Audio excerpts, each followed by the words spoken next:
The piercing sound of the doorbell echoed through Marcus Chen's cramped apartment, cutting through the silence like a blade.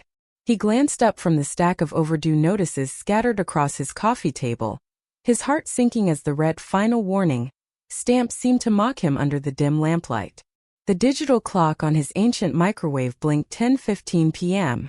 Who would possibly be visiting at this hour, especially during a storm that was rattling his windows with such ferocity?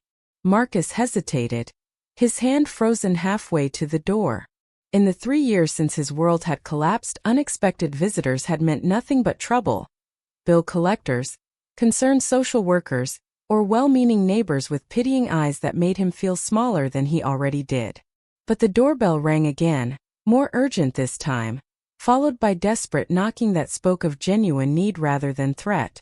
Through the peephole, Marcus could barely make out two figures huddled together against the torrential rain. Young women, their clothes plastered to their frames, shivering violently in the brutal downpour. Something in their posture, vulnerable, afraid, desperate, stirred a protective instinct he thought had died with his old life. "Please," a voice called through the door, barely audible over the howling wind. "We're so sorry to disturb you. We just need help." Marcus's hand moved to the deadbolt almost involuntarily. Years of hardship had taught him caution, but they hadn't completely killed his humanity. With the chain still engaged, he cracked the door open. "Can I help you?" His voice came out rougher than intended, scratched raw from disuse. He didn't talk to people much anymore. The taller of the two women looked up, and Marcus felt something twist in his chest. Her hazel eyes were pools of desperation, rimmed with exhaustion and fear that seemed to cut straight through his defenses. "Sir, please, we're so sorry," she said, words tumbling out in a rush. "Our car died about a mile north of here. We've been walking in this storm for over an hour. We've tried 8 different houses, but nobody would even come to the door. We just need to use a phone to call for help." Marcus studied them more carefully. Both appeared to be in their early 20s, clearly sisters if not twins, with matching features that spoke of shared genetics. Their expensive-looking coats and designer boots seemed wildly out of place in his run-down neighborhood, but the fear in their eyes was authentic.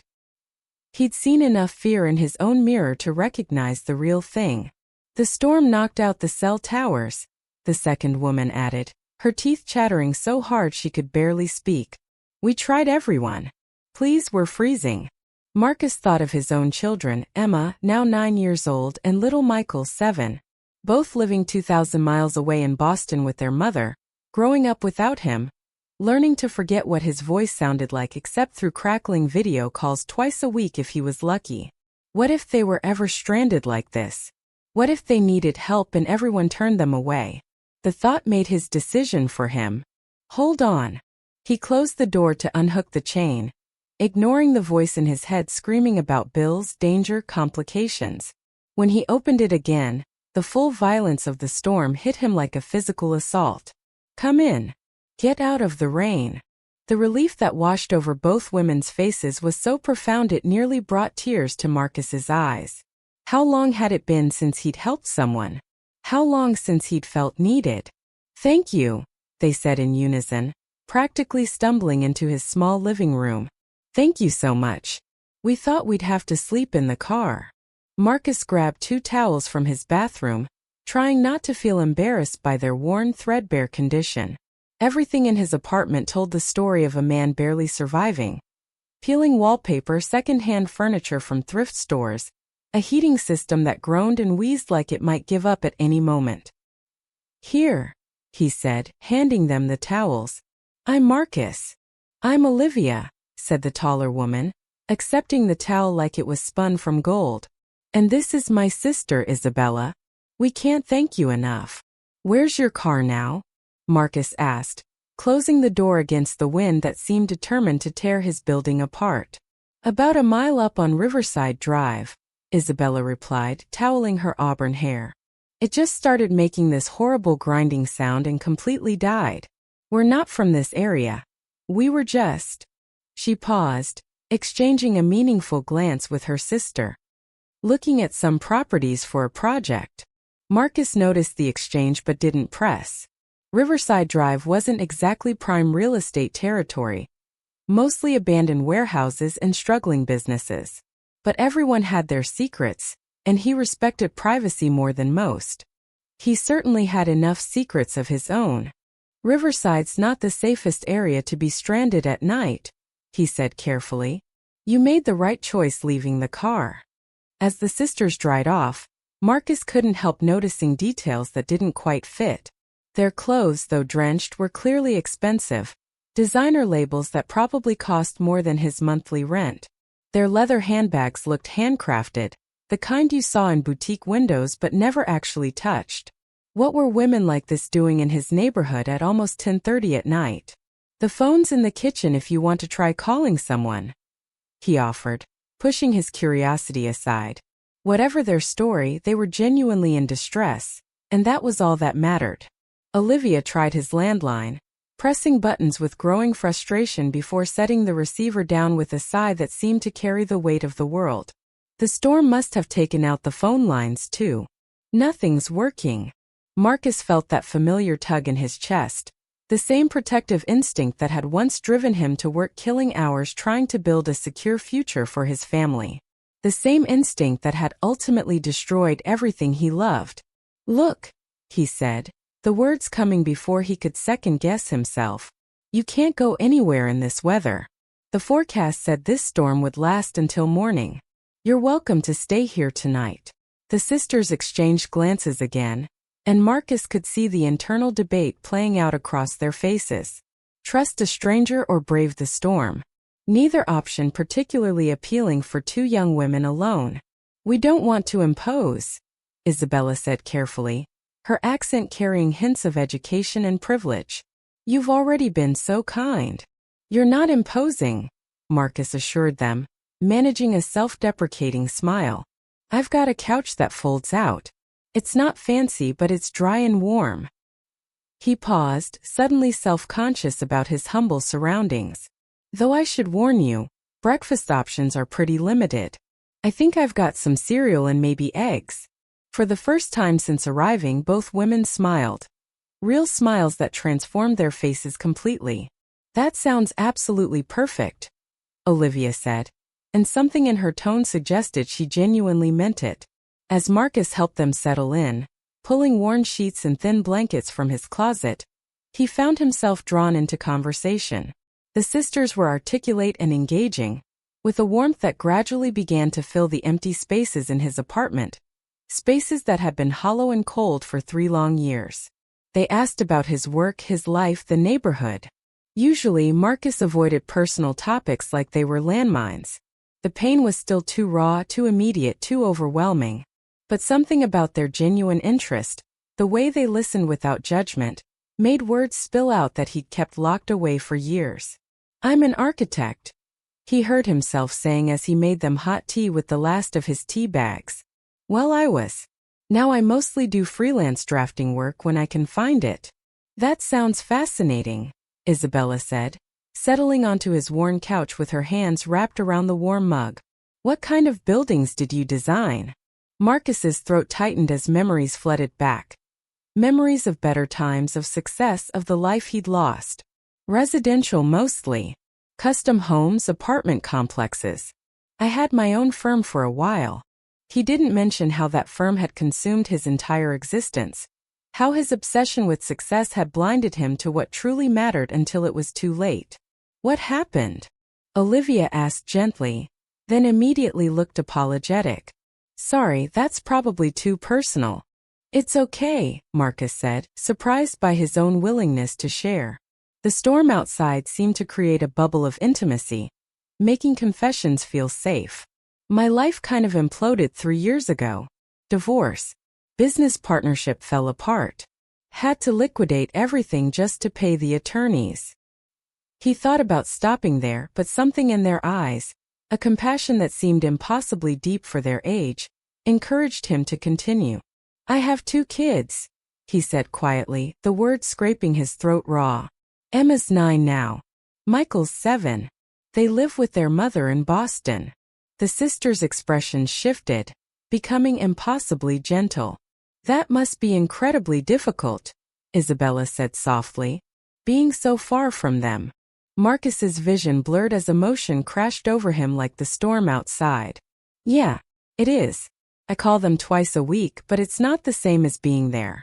I miss everything. Ballet recitals, baseball games, bedtime routines.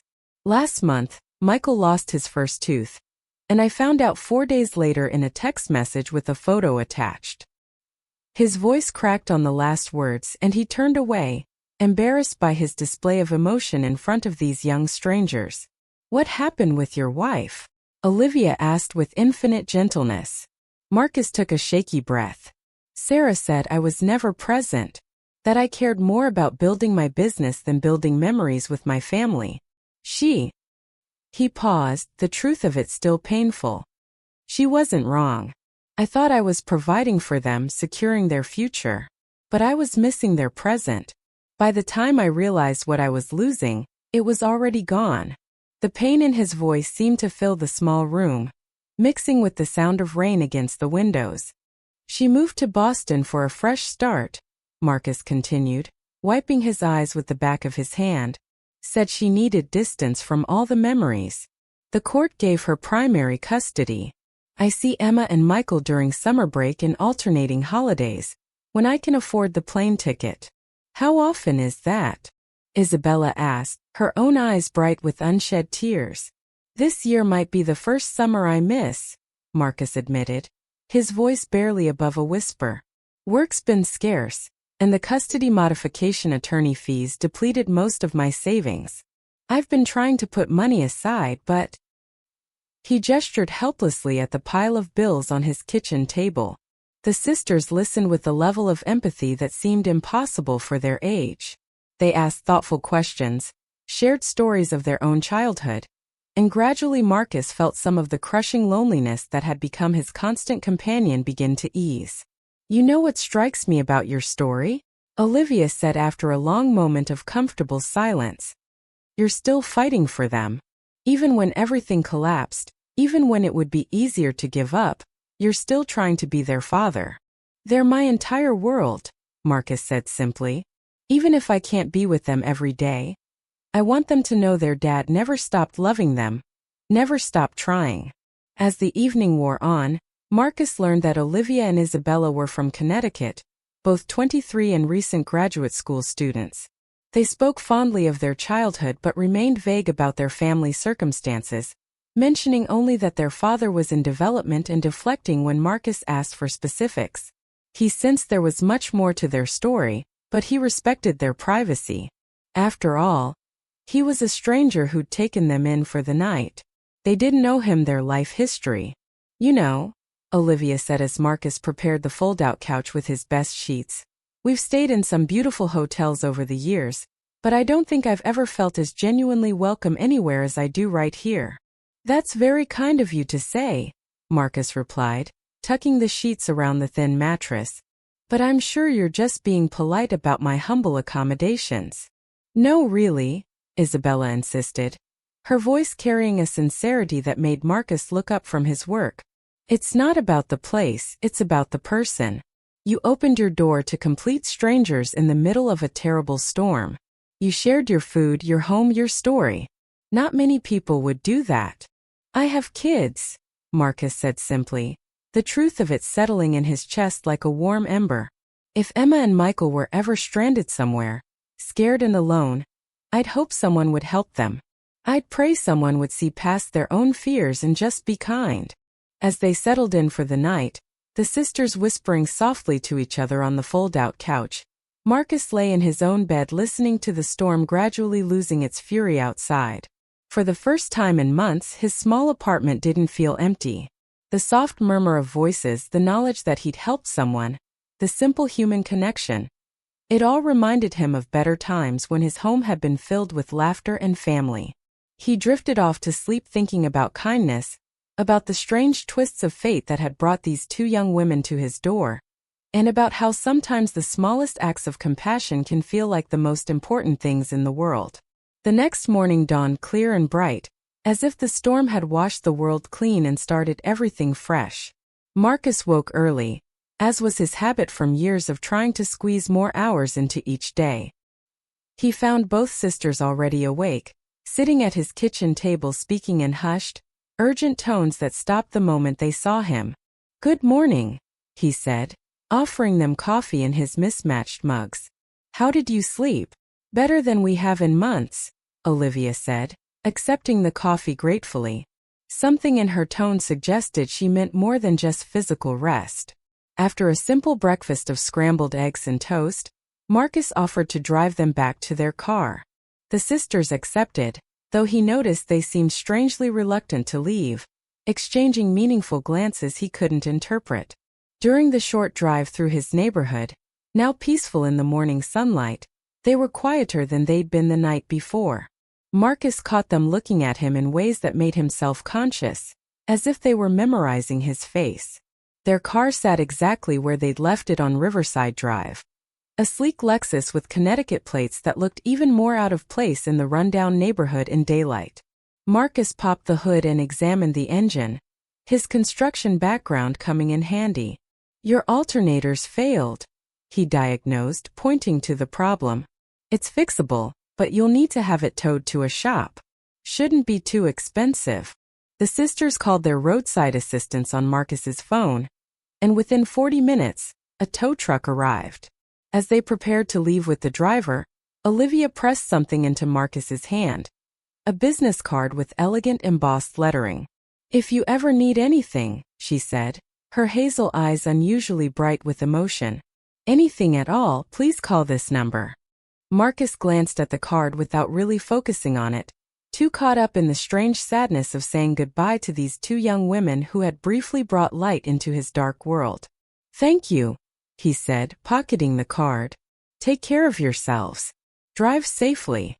As the tow truck disappeared around the corner, taking Olivia and Isabella with it, Marcus felt the familiar weight of loneliness settle back on his shoulders like a heavy coat. The brief interlude of companionship was over, and he was back to his reality of unpaid bills, empty rooms, and the crushing worry about whether he'd see his children this summer. But something had changed. Some small spark of hope had been rekindled in those few hours of human connection. For the first time in months, Marcus felt like maybe, just maybe, he could keep going. For the next 3 weeks, Marcus threw himself into his work with renewed energy.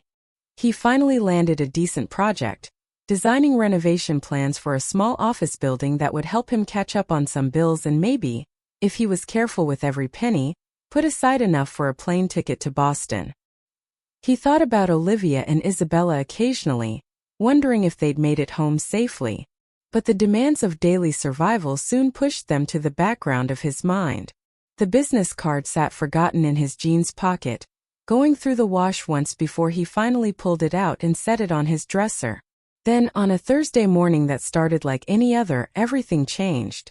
Marcus was hunched over his drafting table, carefully measuring angles for the office renovation, when his doorbell rang. He glanced at the clock. 11:15 a.m. Probably a package delivery or maybe his neighbor wanting to borrow something again. He opened the door and froze. Standing on his doorstep was a distinguished man in an expensive suit that probably cost more than Marcus's monthly rent, flanked by Olivia and Isabella. But it wasn't their presence that made Marcus's knees go weak. It was the way they stood together, the unmistakable family resemblance, the aura of wealth and power that surrounded the older man. "Mr. Chun," the man said, extending a manicured hand with a warm smile. "My name is James Hartford. I believe you've met my daughters." The pieces of the puzzle clicked into place with stunning, overwhelming clarity. The expensive clothes on 2 girls stranded in his neighborhood. The vague answers about their family. The business card he barely glanced at. "You're their father," Marcus managed, his voice coming out as barely more than a whisper. "I am," James Hartford said, his grip firm and reassuring. "And I understand I owe you a debt of gratitude that I can never fully repay." Olivia stepped forward, her eyes already filling with tears. "We told him everything, Marcus. How you were the only person who helped us that night. How you opened your home to complete strangers. How kind you were even though you had so little to give. Dad wanted to come sooner, Isabella added quickly. But we asked him to wait. We needed to be certain about something first. Marcus's head was spinning. The world seemed to tilt sideways as he tried to process what was happening. Certain about what? James Hartford's smile widened, and Marcus could see where his daughters had inherited their warmth. My daughters are excellent judges of character, Mr. Chun. They insisted on doing some investigation before we approached you. Investigation? Marcus asked, confusion and growing alarm warring in his chest. About your children, Olivia said softly, her voice gentle but direct. About your custody situation, your financial struggles, your career background. Everything you shared with us that night. Marcus felt heat flood his face. His private struggles, his failures, his desperate financial situation. It had all been investigated, catalogued, probably discussed in boardrooms and family meetings. The humiliation was crushing. Please don't be angry, Isabella said quickly, seeing his expression change. We weren't trying to invade your privacy. We wanted to help the way you helped us. Help? Marcus's voice cracked. I don't understand what's happening here. James Hartford stepped forward, his expression serious but kind. Mr. Chun, I'm the CEO of Hartford Development Corporation. We specialize in commercial and residential construction projects across the East Coast. I've reviewed your architectural portfolio, what I could find of it, and I'm genuinely impressed by your work. Marcus gripped the doorframe, his knees threatening to give out. I still don't understand. What I'm about to offer you, James said carefully, is not charity. It's not pity. It's good business mixed with the recognition of exceptional character. My company is expanding, and we need talented architects who understand that buildings aren't just structures. They're dreams made concrete. The world seemed to slow down as James Hartford continued speaking. I'm offering you a position as Senior Project Architect with Hartford Development Corporation. The salary would be sufficient to allow you to relocate closer to your children in Boston and pursue joint custody if you choose. You'd be designing the kind of buildings you dreamed about, projects that matter, that last, that change communities. Marcus's vision blurred as the magnitude of what he was hearing hit him like a physical blow. That's impossible. You can't just offer someone a job because your daughters stayed at their house for one night. You're right, James said with a laugh that held no mockery, only warmth. I can't. That's not how business works. But I can offer a job to someone whose character has been thoroughly tested and proven. Do you know what my daughters told me about that night? Marcus shook his head, unable to speak. They told me about a man who had every reason to be bitter, who was struggling to survive, who could barely afford to heat his own home, and who still opened his door to strangers in a storm.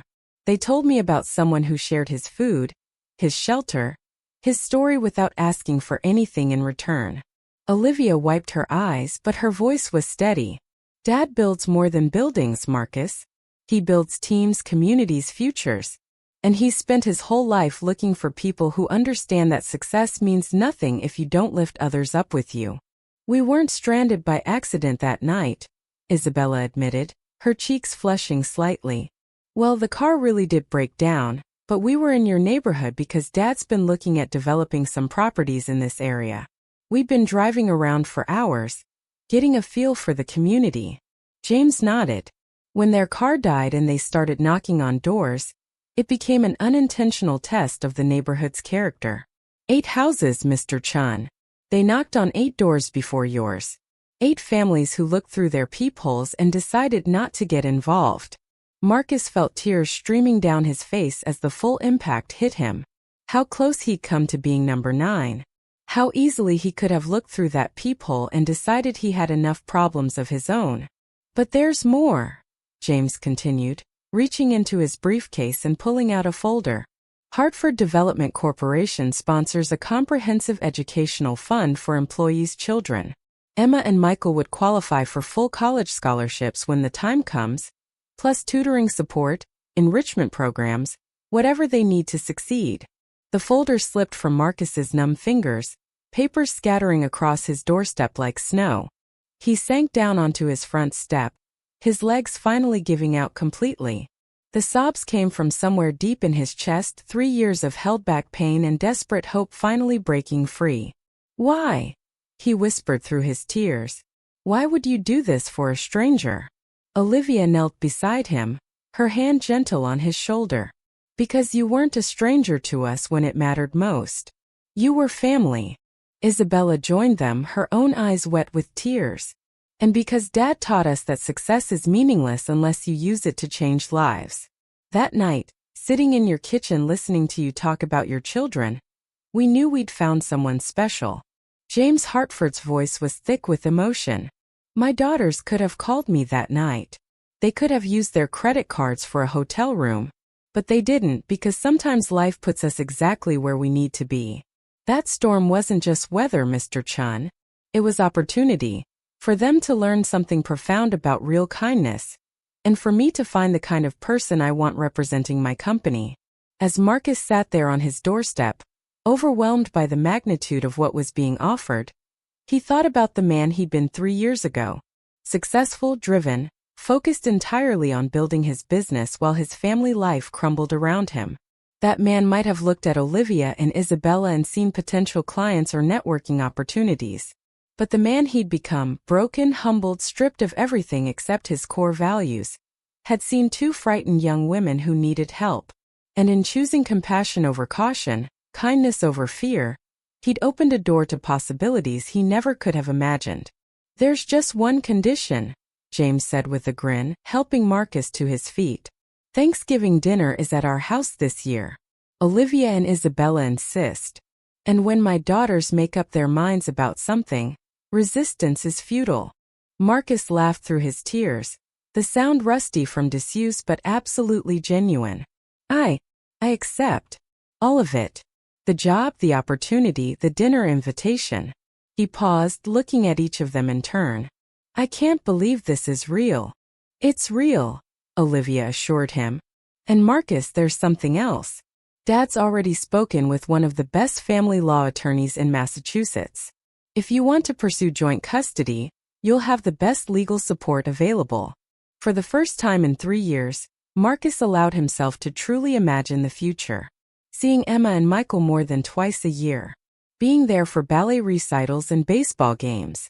Tucking them in at night and reading bedtime stories in person instead of over crackling video calls. Building not just buildings but memories. Creating the life he'd always wanted but had been too focused on success to actually live. But more than that, he'd learned something precious about the ripple effects of human kindness. About how opening your door to help others really does open your heart to let blessings in. "You know what the most amazing part of this is?" Marcus said, wiping his eyes and looking at the 3 people who had just transformed his world. "I almost didn't answer the door that night. I was so exhausted, so broke, so overwhelmed by my own problems. I came this close to just ignoring the doorbell and going to sleep." "But you didn't," Isabella said softly. "When it mattered most, when 2 strangers needed help, you chose to care. And that choice," James added, "changed everything. Not just for you but for all of us. My daughters learned something about real character that night. I found the kind of employee who will help build not just my company but my legacy. And you're about to get your life back." 6 months later, Marcus Chun stood in his new office in Boston, looking out at the city skyline and thinking about the building he was about to design. A community center that would serve families like his own had been. Families struggling to hold on to hope. In the distance, he could see the elementary school where Emma and Michael would start in the fall, living with him half the time under the joint custody agreement that had finally been approved. His phone buzzed with a text from Olivia. "Dad's got a new project in Providence. Guess who's the lead architect? Also, can you make it to Sunday dinner this week? Mom's making her famous pot roast." Marcus smiled, typing back. "Wouldn't miss it. Family dinner is sacred." And it was true. Because sometimes when you open your door to strangers in a storm, you don't just give them shelter. You invite miracles into your own life. Sometimes the greatest act of faith isn't believing in tomorrow. It's believing that kindness still matters. That compassion can change everything. And that love really does find a way. The storm that brought Olivia and Isabella Hartford to Marcus's door that night had lasted only hours. But the kindness he showed them, that was going to last forever, rippling out through generations, changing lives in ways he was only beginning to understand. Because in the end we're all just strangers in the storm, hoping someone will hear our knock and choose to open the door.